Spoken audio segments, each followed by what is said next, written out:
যুবরাজের মুখের উপর ধরাস করে ওয়াশরুমের দরজাটা লাগিয়ে শাওয়ারে শীতল জল রাশির নিচে গিয়ে চোখ বুজে দাঁড়ালো রাধা। এই মুহূর্তে যুবরাজের হেয়ালিপনা একদমই ভালো লাগছে না তার। যেখানে সেকেন্ডে সেকেন্ডে জীবনের রং বদলে যাচ্ছে, সেখানে কিসের এত আনন্দ উল্লাস। রান্নাঘরে আনমনে পায়েসের পাতিলে নাড়াচাড়া করে যাচ্ছেন মিসেস তনুজা। আজ তার কিছুই রান্না করতে ইচ্ছে করছে না। মাঝে মাঝে এই জীবন তার কাছে বিষাদ ঠেকে। মনে তো হয় সংসার ছেড়ে দূরে কোনো নির্জন একাকী জায়গায় চলে যেতে পারলে হয়তো মনের ভিতর এক আগ্নেয়গিরি লাভার মতো দগদগে আগুনটাকে নেভানো যেত। কিন্তু স্বামী সন্তান সংসার ফেলে কোথায় যাব আমি? আর ভাবতে পারেন না মিসেস তনুজা। হঠাৎই নেত্র বেয়ে অযোধ্যায় জলের ফোয়ারা বইতে থাকে তার। চুলাটা কোনো মতে বন্ধ করে ক্যাবিনেটে হেলান দিয়ে বসে ফুপিয়ে কেঁদে ওঠেন তনুজা। নিজের নারী ছেঁড়া ধন আদরের ছেলের মায়াবী মুখখানা চোখে ভাসতেই বুকটা চাপড়ে হাই হতাশ করে ডুকরে ওঠেন তিনি। আমার বাচ্চা, ওরে আমার বাবারে, আমার বাচ্চাটার কি দোষ ছিল রে আল্লাহ? কেউ কেন আমার এত সুন্দর বাচ্চাটাকে মেরে ফেললো?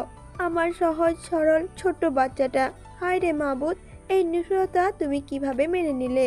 সন্তানের লাশটা দেখার নসিবও পর্যন্ত করলে না। ধীরে ধীরে তনুজা কান্নার দমক ভারী হয়ে এলো। বুকের ব্যথাটা কঠিনভাবে যন্ত্রণা দিতে লাগলো তার। সারা দুনিয়া ঘুরে উঠল। মনে হচ্ছে এখনই হয়তো প্রাণ পাখিটা খাঁচা ছেড়ে বেরিয়ে ওই দূর গগনে ডানা মেলে উড়ান দেবে। আস্তে আস্তে সারা শরীর তার অসাড় হয়ে দৃষ্টি অন্ধকার হয়ে এলো। রেজওয়ান চৌধুরী কেবলই বাজার ছেড়ে বাসায় ফিরলেন। দরজার সামনে দাঁড়িয়ে বারবার কলিং বেল টিপে যাচ্ছেন তিনি, কিন্তু কেউ দরজা খুলছেন না। এবার ভদ্রলোক বেশ চিন্তিত হলেন। নিশ্চয়ই তনুজা ঘরে এক কোণে বসে কাঁদছে। ছেলেটার জন্মদিন এলেই তনুজা এমন করে। এসব দেখার জন্য আর কতকাল যে বাঁচিয়ে রাখবে হে খোদা। এদিকে বারবার কলিং বেলের শব্দে ঘুমের ব্যাঘাত ঘটে রাজ্যের। সামান্য জাগ্রত হয়ে ভাবতে লাগে সে, কেউ দরজা খুলছে না কেন? বাসায় কি কেউ নেই নাকি? আর ঠিক তখনই হঠাৎই তার বালিশের নিচে ফোনখানা ভো ভো শব্দে কাঁপতে থাকে। তড়িৎ গতিতে ফোন বের করে স্ক্রিনে বাবা লেখা দেখে বেশ অবাক হয় রাজ্য। ফোনটা কেটে যাওয়ার আগে ঝটপট করে ফোনটা রিসিভ করে হ্যালো বলার আগেই রেজওয়ান চৌধুরী বিচলিত কণ্ঠস্বর পাওয়া যায়। তিনি রাজ্যকে বলে ওঠেন, তাড়াতাড়ি দরজাটা খোলো, তোমার মা মনে হয় আজকেও কাঁদছে। হঠাৎই ঘুম থেকে ওঠার কারণে রাজ্যের ভোঁতা মস্তিষ্কে কিছুই ঢুকলো না। তবুও সে তড়িঘড়ি করে সিঁড়ি ভেঙিয়ে দরজা খুলে অবুঝের মতো দাঁড়িয়ে রইল বাবার সামনে। মেয়েকে এভাবে দাঁড়িয়ে থাকতে দেখে রেজওয়ান চৌধুরী বলে উঠলেন, সরে দাঁড়াও আমার সামনে থেকে। কথাখানা বলেই তিনি রাজ্যকে ঠেলে ড্রয়িং রুমে প্রবেশ করলেন। এরপর চিন্তিত স্বরে ডেকে উঠলেন তনুজাকে। তনুজা, তনুজা। বেশ কয়েকবার ডেকেও তনুজার হদিস পাওয়া গেল না। পাশের গন্ধে পুরো লিভিং রুম মোমো করছে। গন্ধেই বলে দিচ্ছে কেবলই রান্নাটা হয়েছে। চৌকস রাজ্য দৌড়ে কিচেনে ঢুকে চারপাশে চোখ বুলাতেই দেখতে পায় ক্যামেরাতে হেলান দিয়ে চোখ বুজে পড়ে আছেন তনুজা। সাথে সাথেই রাজ্য চিৎকার করে ওঠে মা বলে। যুবরাজকে সাথে নিয়ে আজকে রাধাপের হসপিটালে যাবার কথা, মান্থলি চেক আপের জন্য। কিছুদিন ধরেই হুটহাট কাশি হচ্ছে তার, সাথে বুকে ব্যথা। লাংসের চেক আপ করাটা বেশ জরুরি। যুবরাজ আগে ভাগে তৈরি হয়ে রাধাপকে তাগাদা দিল। কিরে তোর হলো? তাড়াতাড়ি কর। ওই রাস্তাটা একটু বেলা হলেই জ্যাম লেগে যায়। গরম আমার একদম সহ্য হয় না, এটা তুই ভালো করেই জানিস। কথাগুলো রাধাপকে বলেই যুবরাজ চলে যেতেই দ্রুত হাতে নিজের কাপড় চোপড় পাল্টে নিল রাধাপ। আজকে সকাল থেকেই তার অদ্ভুত অনুভূতি হচ্ছে। বেহুদা ভয় তার মনে বাসা বেঁধেছে। হৃৎপিণ্ডটা ধরাধরাত করে লাফিয়ে চলেছে সারাটাক্ষণ। কিছুক্ষণ পরেই কোনো রকম তৈরি হয়ে পার্কিং লটে যাবার উদ্দেশ্যে ঘর ছেড়ে বাইরে বেরোতে নিলেই আচমকা ফুলের টবে হোঁচট খেয়ে নখ উল্টে ফেলল রাধাপ। কাঁচা নখটা ভেঙে তরতাজা লাল রক্ত বেরিয়ে এলো। ব্যথায় চোখ মুখ কুঁচকে মেঝেতে বসে পড়ল সে। অজানা আতঙ্কে না চাইতেও চোখ থেকে ঠস ঠস করে ওষুধহারা ঝরে পড়ল পায়ের ওপর। গাড়ির স্টিয়ারিং এর ওপর হাত রেখে উপর হয়ে চোখ বন্ধ করে বসে আছে যুবরাজ। 15 মিনিট ধরে জ্যামের মধ্যে পড়ে আছে তারা। আর তার মধ্যে সূর্যের ভালোবাসা দেখলে তো খুশিতে মরে যেতে ইচ্ছে করছে তার। সূর্য যেন নিজের সবটুকু উত্তাপ সযত্নে বিলিয়ে দিয়েছে ধনী মানুষের জন্য। যুবরাজের পাশে বসে চারপাশে অস্থির দৃষ্টি বুলাচ্ছে রাধাপ। গরমে আর এসির গন্ধে তার পেট গুলিয়ে আসছে বারবার। আর ঠিক তখনই হঠাৎই পাশে একটা কালো রঙে একটা প্রাইভেট কারে রাজ্যকে অসহায় ভঙ্গিতে বসে থাকতে দেখে বেশ অবাক হলো রাধাপ। যুবরাজ কিছু বলতে যাবে অমনি জ্যাম ছুটে গেল। জ্যামটা ছুটাতেই আরো উদ্বিগ্নতা বাড়ল রাদাপের। রাদাপ যুবরাজকে বলে উঠল, কালো রঙের ল্যান্ড কুইজারটাকে ফলো কর ইউভি। কথাটা বলেই রাদাপ নিজের কপালে দুই পাশে আঙুল দিয়ে সমানে স্লাইড করতে লাগলো।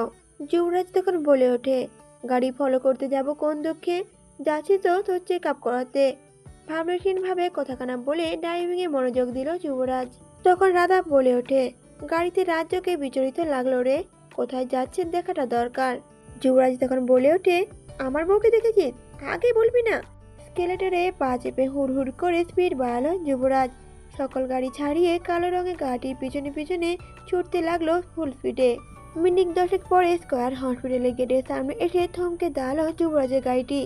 যুবরাজকে কিছু বলার সুযোগ না দিয়েই দ্রুত গাড়ি থেকে নেমে হসপিটালের ভেতর দৌড়ে ছুটে চলল রাদাপ। ওয়ার্ড বয়ের সহায়তায় গাড়ি থেকে নামিয়ে স্ট্রেচারে তোলা হচ্ছে তনুজা চৌধুরীকে। হঠাৎই সেখানে উদ্ভ্রান্তের মতো উপস্থিত হয় রাদাপ। সকল দ্বিধাদ্বন্দ্ব ভুলে প্রশ্ন করে বসে, ওনার কি হয়েছে? অপরিচিত আগন্তুকের মাঝে পরিচিত কণ্ঠস্বর শুনে কেঁপে ওঠেন বৃদ্ধ রেজওয়ান চৌধুরী। নিজের মাকে কোনো মতে স্ট্রেচারে তুলে নিয়ে রাদাপের দিকে গভীর অসহায় নেত্রে অপলক তাকিয়ে রয় রাজ্য। রাদাপের দিকে সে বিস্ময়ের ভাবে অশ্রুসিদ্ধ নয়নে পলকহীন ভাবে তাকিয়ে আছে রাজ্য। এই অপরিচিত ব্যক্তির কণ্ঠস্বর হুবহু তার দাদা ভাইয়ের মতো। শুধু তাই নয়, শরীরের গঠন থেকে শুরু করে উচ্চতা পর্যন্ত কাটকাট। তাহলে চেহারাটা কেন আলাদা? নিজেকে আর আটকে রাখতে পারল না রাজ্য। আহত কণ্ঠে রাদাপের উদ্দেশ্যে সে বলে উঠল, আমি কি আপনাকে একবার দাদাভাই বলে ডাকতে পারি? এই প্রশ্নের জবাব কি দেবে রাদাপ? মাথা নিচু করে ভাবতে লাগলো সে। তার দুই চোখ জলে ছলছল করছে। জোর করে অশ্রুকণাদের আটকে রাখার কারণে চোখ দুটো তার লাল টকটকে হয়ে উঠেছে। রাদাপের উত্তরে আশা না করেই রাজ্য সিক্ত কণ্ঠে ডেকে উঠল তাকে, দাদা ভাই। রাজ্যের করুণ স্বরে দাদা ভাই কথাটা রাদাপকে পুরোটাই নাড়িয়ে দিল ভেতর থেকে। বুক ফেটে জলোচ্ছ্বাসের মতো ফুলে ফেপে উঠল অশ্রু ফোয়ারা। আর সেটাকে কঠিনভাবে নিপীড়ন রোধ করে শক্ত চোখে রাজ্যের পানে দৃষ্টি দিল রাদাপ। নিজের চোখে গড়িয়ে পড়া জল দুই হাতে উল্টো পিঠে দ্রুত মুছে নিজেকে কিছুটা ধাতস্থ করার চেষ্টা করলো রাজ্য। আম সরি, আসলে আপনাকে দেখে আমি বেশি আবেগী হয়ে পড়েছি, কিছু মনে করবে না প্লিজ। তবে রাদাপ কোনো প্রত্যুত্তর না করে আহত দৃষ্টিতে শুধু রাজ্যের ছোট ছোট চোখের দিকে তাকিয়ে রাজ্যের অবলীলা বলা কথাগুলো শুনে যাচ্ছে সে। এই মেয়েটিকে এমন বিধ্বস্ত অবস্থায় দেখতে তার মোটেও ভালো লাগছে না। সবকিছু সহ্যের বাইরে লাগছে তার। দম বন্ধ কর পরিস্থিতিতে রাদাপ হাঁসফাঁস করতে লাগলো। হসপিটালে কি হয়েছে সেটা জানা দরকার। হঠাৎই হসপিটালে আসার মতো এমন কি ঘটলো? রাদাপকে কিছুক্ষণ নির্বাক দেখে রাজ্য ভেজা কণ্ঠে বলে উঠল, আসলে আমার একটা দাদা ভাই ছিল, হুবহু আপনার মতো, শুধু চেহারাটা তার ভিন্ন। বাবা শখ করে বিদেশ পড়তে পাঠিয়েছিল তাকে, কারণ দাদা ভাই ডক্টর হতে চেয়েছিল। দাদা ভাই বিদেশ গিয়েছিল ঠিকই, কিন্তু কিন্তু আমাদের কাছে আর ফিরে আসেনি। শুনেছি কেউ তাকে মেরে ফেলেছে, কিন্তু আমরা কেউ সেই লাশটা পর্যন্ত দেখিনি। দাদা ভাইয়ের হঠাৎ মৃত্যুর খবরে মা স্ট্রোক করে বসেন, আর তারপর থেকে নানা রকম শরীরে জটিলতার সৃষ্টি হয়েছে তার। ওনার হার্টের সমস্যাও হয়েছে। ডক্টর বলেছে যে কোনো সময় হার্ট অ্যাটাক হয়ে উনি মারা যেতে পারেন। কথাগুলো বলতে বলতে রাজ্যের গলা ধরে এলো। বোবা কান্নাগুলো দলা পাকিয়ে কণ্ঠ রোধ করার পরিস্থিতি হলো তার। একমতো ভাইকে হারিয়ে ফেলার চিনচিনে ব্যথায় বুকটা ভার হয়ে উঠল রাজ্যের। আর এখন যদি এই মাটাও হারিয়ে যায়, তাহলে কি আঁকড়ে ধরে বেঁচে থাকবে তার বাবা মেয়ে মিলে? নিজের ভেতরে ঠেসে আসা কান্নাকে রোধ করতে কিছুক্ষণ সময় নিয়ে রাজ্য মাটির দিকে দৃষ্টি নিবদ্ধ করলো। এরপর সে খোলা আকাশের দিকে তাকিয়ে দৃষ্টি পিটপিট করে বুক ভরে শ্বাস নিল। তারপর আবারও বলে উঠল, আজকে আমার দাদা ভাইয়ের জন্মদিন। মা পায়েস রান্না করতে গিয়ে অজ্ঞান হয়ে পড়ে গেছেন। জানেন, মা আজও বিশ্বাস করেন তার ছেলে একদিন ঠিকই ফিরে আসবে। বিগত 5টা বছর ধরে দাদা ভাইয়ের জন্মদিনে আসলেই মা এভাবে দাদা ভাইয়ের পছন্দের খাবার রান্না করেন, আর তিনি খাবারের সামনে কেঁদে কেঁদে বুক ভাসান। দাদা রাজ্যের কথাগুলো শুনে একটা পাথরের স্ট্যাচুর মতো দাঁড়িয়ে রইল। আর তারপর রাজ্যকে ওখানে ফেলে দৌড়ে এমার্জেন্সি কার্ডিও কেয়ারে চলে গেলেন তিনি। রাদাপের এমন অদ্ভুত আচরণে কোনো কারণ খুঁজে পেল না রাজ্য। যুবরাজ দূর থেকে পুরো ঘটনা অবলোকন করে লম্বা একটা দীর্ঘশ্বাস ফেলে আশেপাশে নজর বুলাতেই দেখতে পেল হসপিটালের গেট দিয়ে একটা কালো রঙের মার্সিডিজ গাড়ি ঢুকছে। আর গাড়িটি যে কার সেটা বুঝতে বেশি বেগ বোঝাতে হলো না তাকে। নিজে এলোমেলো হওয়া চুলগুলো একপাশে ইলাস্টিকের সহিত খোপা স্টাইলে বেঁধে মুখে ক্রু হাসি ঝুলিয়ে গাড়ি থেকে নেমে দ্রুত পদে সেরামের সামনে গিয়ে দাঁড়ালো সে। হঠাৎ আকস্মিক যুবরাজকে এই হাসপাতালে দেখে রাগে জোয়ার শক্ত হয়ে এলো সেরামের। দুই হাত মুষ্টিবদ্ধ করে তাদের দাঁত পিছিয়ে বলে উঠল, ক্ষুধার্ত বাঘের সামনে নিজের ইচ্ছায় আত্মহতি দিতে চাইছিস নাকি? প্যান্টের পকেটে দুই হাত গুজে ভাবলেশীন ভঙ্গিতে যুবরাজ শেষাত্মক হাসল। আর এরপর সে সেরামের বুকের ওপরে শার্টের খোলা বাটনটা লাগিয়ে বুকে চাপড় দিল। তারপর বলে উঠল, কে বলেছে তুই বাঘ? তুই তো বাঘ নস, তুই হচ্ছিস পৃথিবীর সবচেয়ে ভীতু অবলা প্রাণী। আর না হলে আমার পিছনে স্পাই লাগিয়ে ছবি তুলে সেই ছবি আমার বাবাকে পাঠিয়ে বাপকে দিয়ে শাসন করাতে চাস আমাকে? আমাকেই তোর স্কুলে পড়া ছোট বাচ্চা মনে হয়? যুবরাজের এমন তিরস্কারমূলক কথায় সেরামের মাথার মগজে দপদপ করে আগুন জ্বলে উঠল। নিজেকে তার সদ্য খোঁজা থেকে মুক্তিপ্রান্ত অভুক্ত সিংহ মনে হচ্ছে। তবুও সে যথাসম্ভব মেজাজটা ঠান্ডা রাখার চেষ্টা করল। তারপর নিজেকে কিছুটা ঠান্ডা করে যুবরাজকে বলে উঠল সেরাম, দেখ যুবরাজ, এই মুহূর্তে তোর সাথে আমার কথা বলার একদম মন নেই। আমি মিসেস তনুজা চৌধুরীকে দেখতে এসেছি। শুনেছি তাকে এই হসপিটালে আনা হয়েছে। সেরামের মুখে এমন ভালো মানুষের কথায় হো হো করে হেসে উঠল যুবরাজ। যুবরাজের হাসি দেখে মনে হচ্ছে পৃথিবীর সেরা জোকারের মুখে যোগ শুনে যেছে। হাসতে হাসতেই বলে উঠল যুবরাজ, খুব হাসিলি রে সেরূপ পিসাজ। তোর কথাগুলো ভূতের মুখে রাম নামের মতো ঠেকছে, জানিস একদমই তোর সাথে যাচ্ছে না। যুবরাজকে আর এক মুহূর্ত সহ্য করতে পারছে না সেরাম। মনে মনে এক কঠিন সিদ্ধান্ত নিয়ে নিল সেরাম, আজ রাতেই তোকে আমি আমার শেষ রূপটা দেখাবো, ফাকিং বাস্টার্ড। সেরামের মুখভঙ্গি দেখে ঠোঁট টিপে ঘোর লাগা চোখে হেসে উঠল যুবরাজ। তারপর বলে উঠল, কিরে, মিসেস তনুজাকে বলে দেব নাকি তুই যে তার ছেলেকে বিবশভাবে খুন করেছিলি? এবার যেন সেরামের ক্রোধের মাত্রা ছাড়ালো। চারপাশে পরিবেশটা খেয়াল না করেই নাক মুখ ফুলিয়ে চোখ লাল করে শক্ত মুড়িতে যুবরাজের দিকে এক ঘুষি বসিয়ে দিতে উদ্যগ্ধ হলো সে। এবার যুবরাজের উদ্দেশ্য যেন এতে সফল হলো। সেরামকে চূড়ান্ত রাগতে দেখে যুবরাজ একপাশে সরে গিয়ে শেষ বাজাতে বাজাতে নিজের গাড়িতে উঠে একটা চোখটি মারল সেরামের দিকে। তারপর সাই সাই করে চলে গেল সেখান থেকে। আর পেছনে সেরাম রেগে বলে উঠল, তোর চোখ আমি উপড়ে ফেলবো। যুবরাজ কথাটি বলে সেরামের গাড়ি স্টার্ট দিয়ে যুবরাজের পিছন পিছন ছুটে চলল সে। সকল গাড়ি ছাড়িয়ে দুটো ব্যান্ডের গাড়ি সাই সাই করে ছুটে চলেছে রাস্তার পর রাস্তা। তারা না মানছে কোনো ট্রাফিক সিগন্যাল, আর না মানছে জ্যাম। সবকিছু পাড়ি দিয়ে শহর থেকে বেশ খানিক দূরে জঙ্গল ঘেরা পরিত্যক্ত একটা বিল্ডিং এর সামনে এসে থামল যুবরাজ। এখানে রাতের বেলা তো দূর, দিনের বেলাতেও কেউ এখানে পা মারাতে আসে না। তিতির হাসি মুখে ঝুলিয়ে যুবরাজ সেই ঘরের ভারী কাঠের পাল্লায় আধ ভাঙা দরজাটা ঠেলে ভেতরে প্রবেশ করলো। দিনের বেলাতেও ঘরের ভেতরটা ঘুটঘুটে অন্ধকার। আলো থেকে হুট করে ঘরটাতে প্রবেশ করলে নিজের শরীরটা পর্যন্ত দেখা যায় না। ঘরে প্রবেশ করেই গুনে গুনে 10 কদম এগিয়ে পকেটে থাকা লাইটারটা বের করে আগুন জ্বালিয়ে সামান্য অন্ধকার দূর করলো সে।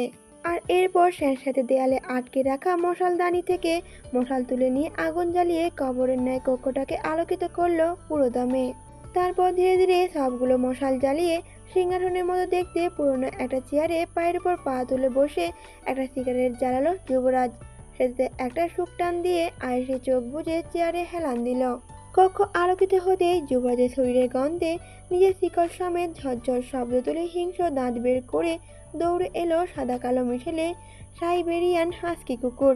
আর এসেছে যুবরাজের পায়ের কাছে প্রভুভক্ত কুকুরের ন্যায় লগলকে জিভটা বের করে সবুজ হিংস্র চোখে তাকিয়ে রইল।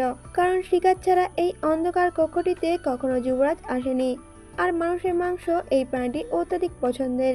মিনিট 5 পরে গাড়ির শব্দে সবগুলো দাঁত বের করে প্রশস্ত হাসল যুবরাজ। সাথে নেকড়ের ভয়ঙ্কর আওয়াজে ও শব্দে ডেকে উঠল কুকুরটি। আইসি ভঙ্গিতে বারবার সিগারেট ফুঁকে সেগুলো ধোঁয়া ঘরে আনাচে কানাচে ছড়িয়ে উটকো গন্ধে পুরো কক্ষ আলোকিত করে ফেলল যুবরাজ। আর কিছুক্ষণ পরেই অকেজো আধ ভাঙা দরজাটা কড়কড় করে আওয়াজ উঠল। তবুও যুবরাজের কোনো নড়াচড়া পরিলক্ষিত হলো না। কুকুরটি বারবার দাঁত খিচিয়ে গড় গড় শব্দ করছে শুধু। তার যেন আর তর সইছে না। গত 3 দিনে অভুক্ত কিনা। কক্ষে কারো উপস্থিতি টের পেতে যুবরাজ বেশি শব্দে হাসল।